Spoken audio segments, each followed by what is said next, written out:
Courtesans, coquettes, and coveted desires, Paris was dubbed the brothel of Europe in the late 19th century for a reason. Brothels were at their peak in the latter half of the 19th century, with around 200 legalized brothels and maisons in the city. For centuries, French kings and aristocrats had kept courtesans and mistresses, but the business really became booming when the Palace of Versailles was constructed by the Sun King, and it was used as a house of pleasure by him and his descendants until the French Revolution happened. What was it like to be a kept woman in Paris? How tough was it for a madam to run a brothel? How did brothels play a part in the formation of the Vice Police Department? Today, we learn it all.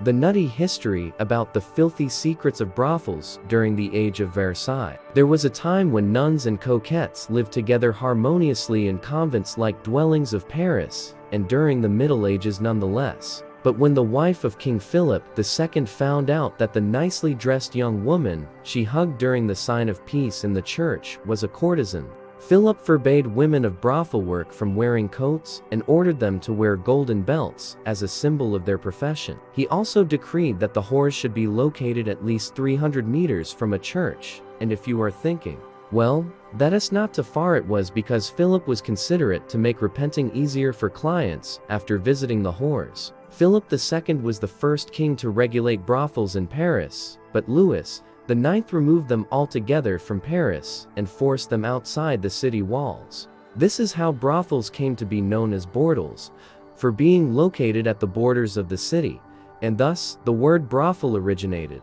These establishments were also required to put up a red lantern outside the door as a sign of their work, and thus the concept of the red light district was born. When the Sun King took over the renovation of the hunting lodge built by his father, it was evident brothels and monarchy would reconcile again. Henry IV was already infamous for having many mistresses, but his grandson, Louis XIV, developed the estate that became the future seat of power of France, as well as turning it into his garden of desires. The great Sun King had so many mistresses, it's hard to name them all. There are well-known lovers like the Marquise de Montespan, Louise de la Valliere, Marie-Angelique de Scorlis, and Marie Mancini.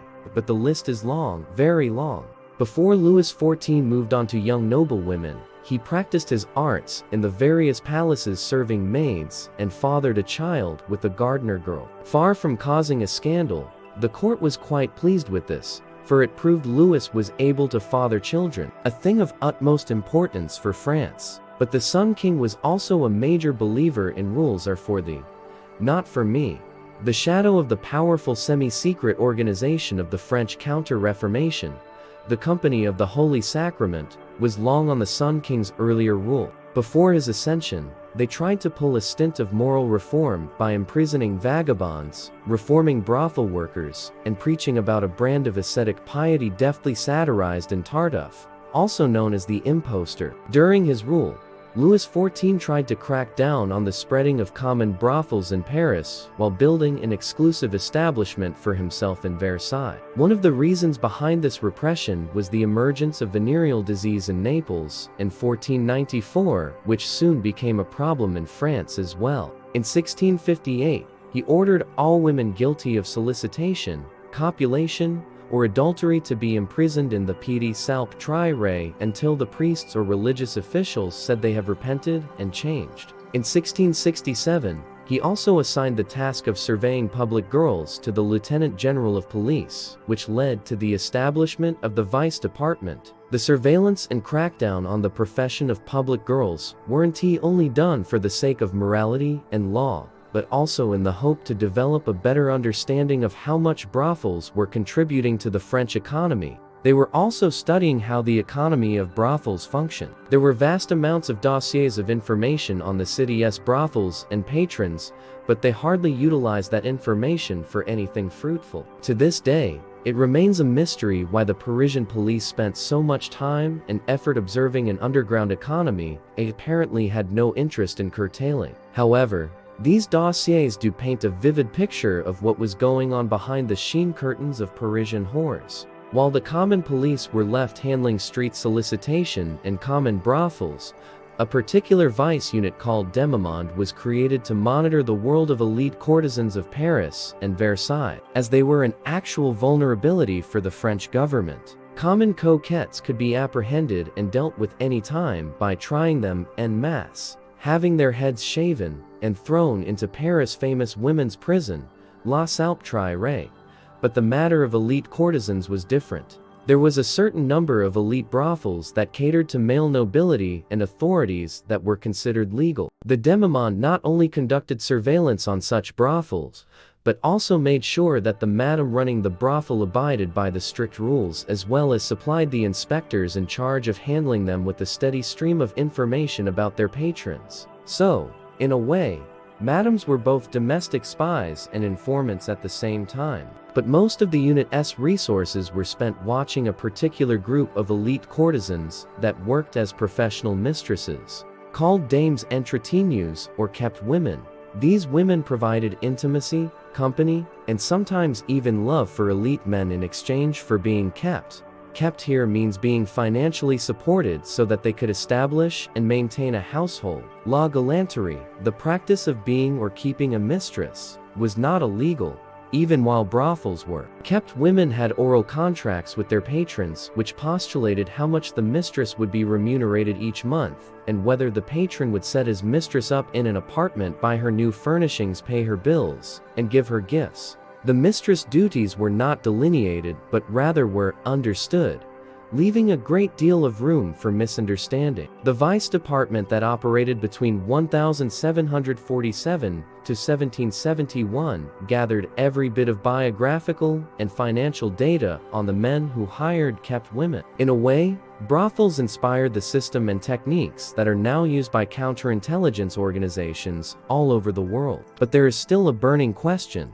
Why was this massive surveillance conducted? One of the most prominent theories is that they were meant for bedtime reading for King Louis XV and his mistress Marquise de Pompadour, who had been the protector of the police lieutenant general most responsible for establishing the unit in the first place. These reports, rumors, and gossip were used by the king and his mistress to enliven their reputedly fainted intimacy. However, there is a strong argument against this theory that often these reports contained rumors and gossiping against the king himself that would have only soured his mood. When Justine Paris and Marguerite Gourdon met in the Bic Tree Hospital and decided to create the most famous brothel in 18th century Paris, they were both already quite successful as madams. Marguerite was a coquette herself when she was new in Paris after her marriage to a French soldier. With her husband's permission, she had taken a noble patron with whom she bore a child and earned a large amount of stipend. But when the generous nobleman died in 1759,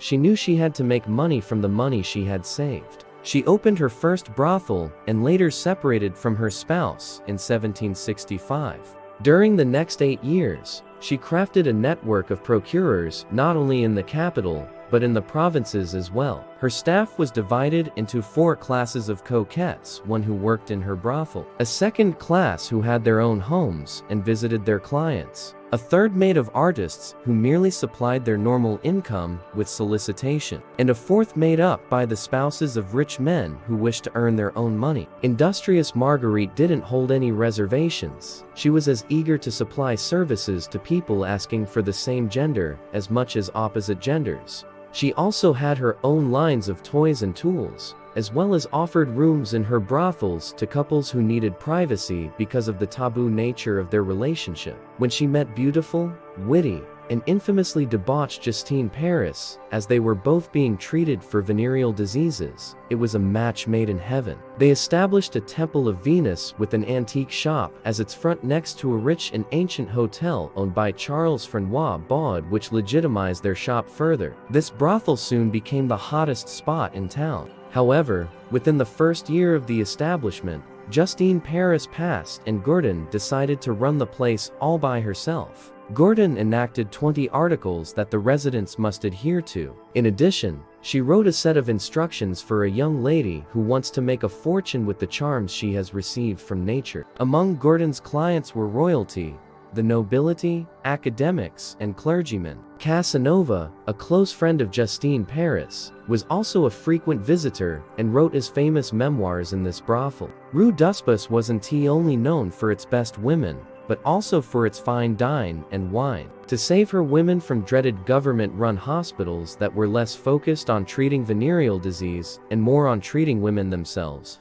Gordon bought a villa at Villiers-le-Bel, where she sent her sick or pregnant coquettes. It was known by the locals as the convent. However, after the French Revolution, things changed. The new regime wanted brothels to be regulated and not outlawed, and that ushered in a new era for the industry, but Gordon didn't live that long to see it. But maybe we could cover that era in another video? Tell us in the comments if you want to follow up. And as always, thanks for watching Dark Historian.